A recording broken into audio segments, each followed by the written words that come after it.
보면서 느낀 것은 우리 부목사님 딸들은 전부 아빠한테는 할 얘기가 없고 엄마한테만 얘기를 하는 것 같아요. 2010년 9월 26일 MBC 일요일 밤에라는 프로에 보면 초등학교 2학년생의 시가 소개된 적이 있는데, 그 시를 보면 아빠들이 참 비참함을 느끼는 내용이 나옵니다. 그 시의 제목은 아빠는 왜? 라는 제목인데, 제가 이 시를 한번 낭독해 드리겠습니다. 엄마가 있어서 좋다. 나를 이뻐해 주어서. 냉장고가 있어서 좋다. 나에게 먹을 것을 주어서. 강아지가 있어서 좋다. 나랑 놀아주어서. 아빠는 왜 있는지 모르겠다. 어린이들은 거짓말을 못하죠. 솔직합니다. 그저 느끼는 대로 있는 대로 표현을 합니다. 초등학생이 쓴 이 거짓 없는 이 시에 등장하는 아빠의 존재는 왜 있는지 모르겠다라는 거였습니다. 심지어 강아지나 냉장고만도 못한 존재로 아이에게 이해가 되고 있는 거죠.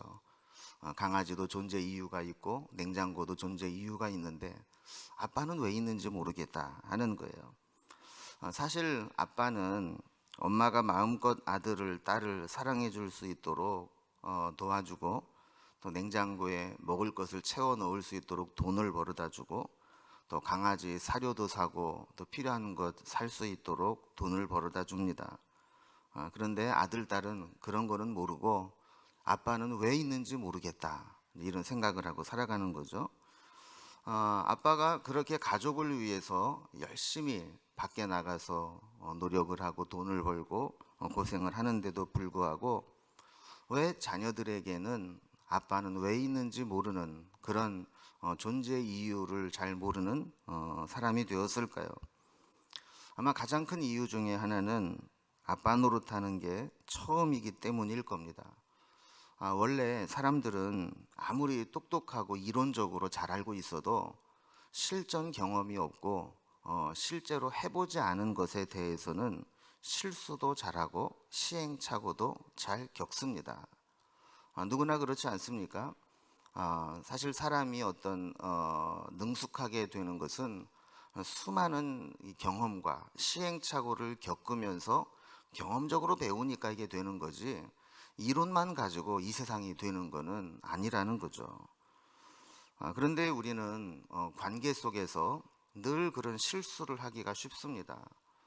처음 하는 것이지만 베테랑처럼 잘해주기를 바랍니다. 아빠도 처음이고 엄마도 처음이고 때로는 아들도 처음이고 때로는 딸도 처음인데, 서로가 100% 내 마음에 맞는 흡족한 모습으로 해주기를 기대하는 마음이 있기 때문에 이게 참 어려울 때가 많습니다. 여러분, 오늘 설교 제목이 뭐예요? 처음이라 잘 몰라요. 한번 따라해 보겠습니다. 처음이라 잘 몰라요. 처음이라 잘 못해요. 예, 여러분은 어떻습니까? 처음인데도 잘 하고 계십니까? 특히 부모로서 또 자녀로서 처음인데, 이번 생에서는 처음인데 천국에 가서는 어떻게 될지 모르지만 어떻게 잘 하고 계십니까? 우리는 어떻게 해야 될지 잘 몰라서 못할 때가 많습니다. 그래서 우리는 우리가 보고 듣는 것만 보고 너는 왜 그렇게 하느냐, 때로는 우리 부모님은 왜 그럴까, 이렇게 생각하는 때가 많습니다. 여러분, 혹시 가족에게 상처받은 것, 또 가족에게 서운한 것이 있어도 우리 아빠도 아빠가 처음이라 실수할 수 있구나, 우리 엄마도 엄마가 처음이라 내 마음을 아프게 할 때가 있었구나, 이렇게 이해할 수 있기를 바랍니다. 5월 가정의 달이 되어서 이 가정에 대한 설교를 하다 보면 항상 모범적인 가정, 행복한 가정, 모델이 되는 가정, 좋은 가정에 대한 설교를 해오게 됩니다. 그런데 사실은 그렇게 행복하고 모범적인 좋은 가정만 있는 것은 아닙니다. 그래서 제가 그런 걸 느낀 적이 있어요. 목회를 하면서 이런 행복한 가정에 대한 설교를 하면 오히려 상처받는 분들이 있더라고요. 우리 가정은 안 그런데. 심지어 어떤 분은 저한테 그러더라고요. 기껏 저는 열심히 설교를 하고 내려갔는데 끝나고 나가면서 인사를 하는데 제 손을 꼭 붙잡더니 우리 목사님은 혼자 사는 할매들을 위해서는 설교를 안 해요. 이러고 가요. 그러니까 혼자 사는 할매들은 뭐 아무도 없잖아요. 뭐 사랑하고 싶어도 가족도 없고 어떻게 뭐 할 방법이 없는데 우리는 어떻게 하라고 맨날 행복한 가정, 사랑하는 가정 이런 얘기에 설교만 하냐는 거예요. 그래서 제가 이게 느낀 게 그렇구나. 우리가 설교를 할 때도 교과서적인 얘기를 하고 아주 모범적인 가정, 행복한 가정 얘기를 할 때 가정이 없는 사람, 가족들이 다 떨어져 있고 외국에 나가 있고 다 영감도 없고 이런 혼자 사는 분들은 그런 얘기를 들을 때마다 그럼 나는 뭔가 상대적인 박탈감을 느끼지 않겠는가. 또 제가 청년 시절에 그런 경험이 있습니다. 가정에 대해 여러 가지 행사를 하는데 제 친구 중에 하나는 그 혼자서 교회를 나오는 친구가 있었어요. 그런데 아버지가 얼마나 완고한지 교회를 못 나가게 하고 그 교회에 갔다 오면 성경책을 다 찢어버리고 이렇게 핍박을 받는 친구가 있었어요. 근데 우리가 보통 가정의 달 예배를 드리고 찬양을 하면 뭐 사철의 봄바람 불어있고 뭐 고마워라 임마누엘 이런 찬양 부르잖아요. 내가 이 찬양만 부르면 얼굴이 시무룩해지는 겁니다. 근데 왜 그래? 그랬더니 나는 언제쯤 저 찬양을 마음 진심에서 우러나오게 부를 수 있을까? 이런 생각을 하게 된다라는 겁니다.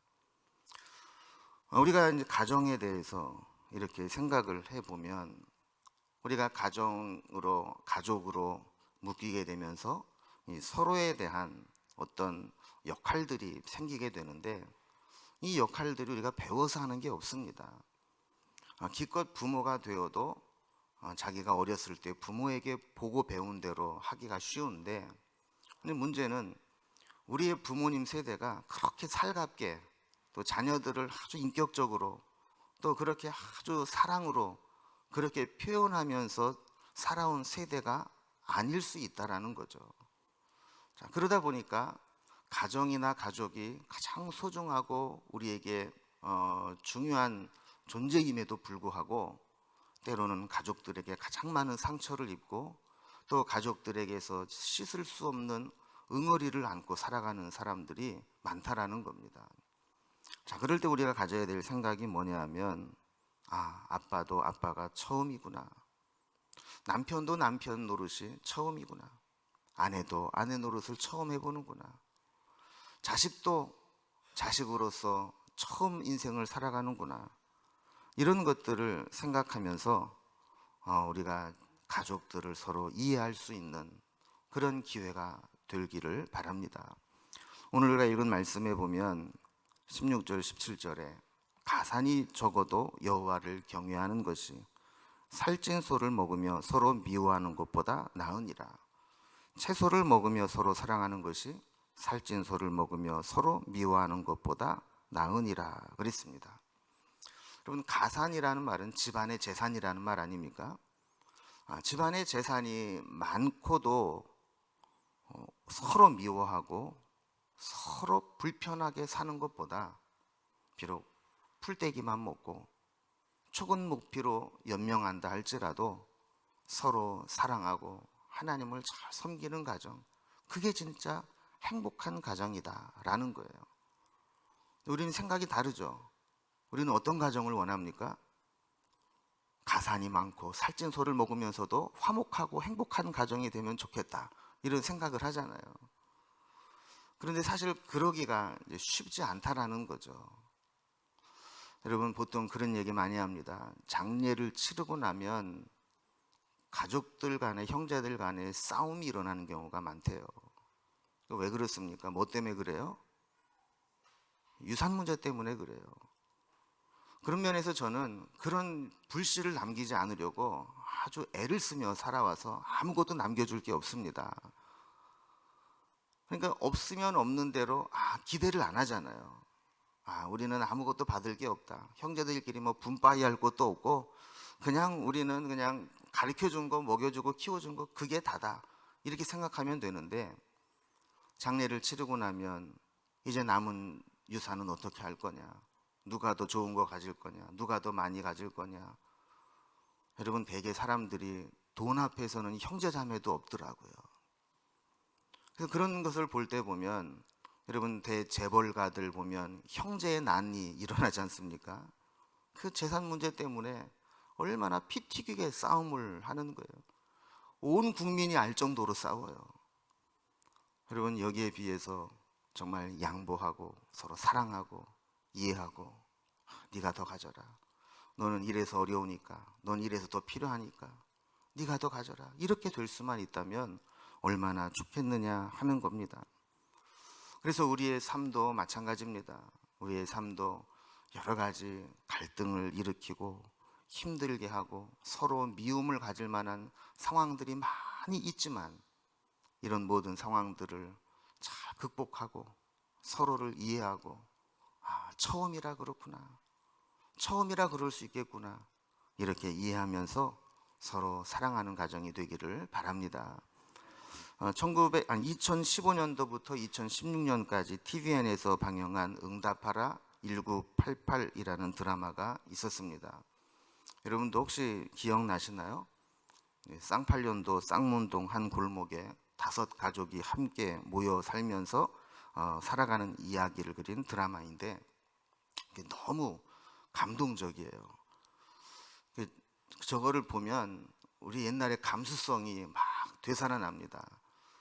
그걸 볼 당시에 1988년도를 살아온 시절을 이렇게 돌아보면 어떤 분들은 정말 대학생으로 살아왔고 어떤 분들은 또 거기에 나오는 부모님으로 살아왔고 지금부터 벌써 30년이 넘게 전을 배경으로 하고 있으니까 각자 이제 살아온 이제 시대가 그 등장 인물에 맞게 오버랩되고 그 사람의 시선으로 다시 그 드라마를 보게 되면서 우리가 그때 그랬지, 그때는 정말 사는 게 그랬지, 이런 이제 생각들을 많이 하게 되었던 드라마입니다.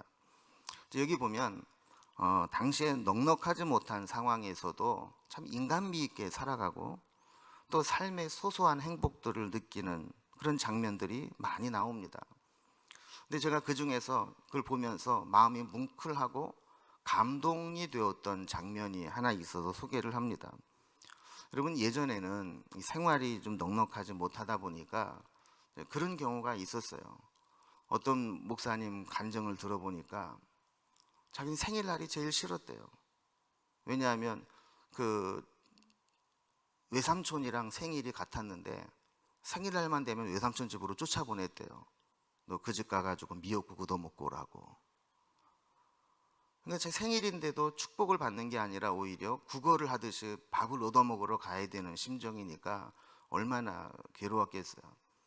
근데 이 드라마에 보면 3남매가 살고 있는 가정인데 이 생일상을 차리고 케이크를 사기가 가정 경제상 넉넉지 못하니까 첫째 딸 생일에 둘째 딸 생일 파티를 같이 하는 겁니다. 그래서 첫째 딸 생일 축하 노래 불러주고 자 이번에는 둘째, 그리고 또 둘째도 생일 파티하고, 이 둘째는 이게 늘 불만인 거죠.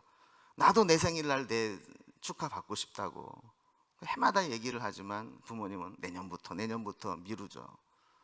그리고 둘째의 비애가 있잖아요. 첫째는 첫째라서 소중하게 여기고 막내는 막내라서 귀여워해주고, 둘째는요, 그래서 둘째 중에 인물이 많이 나온대요.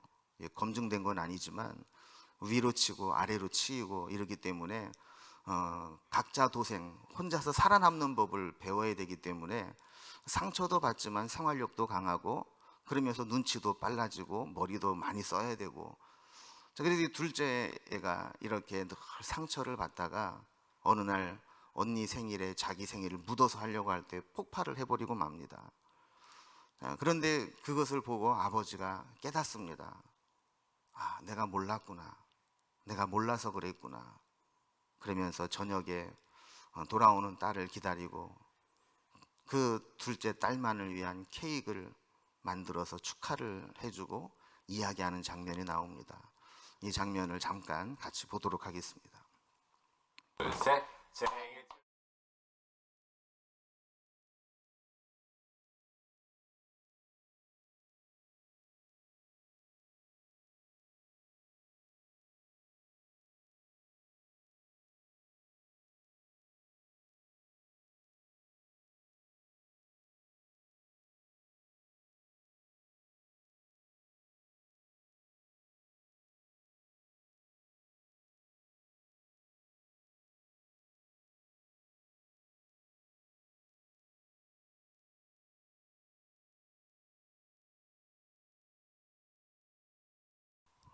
여러분, 많은 걸 느끼게 해주죠.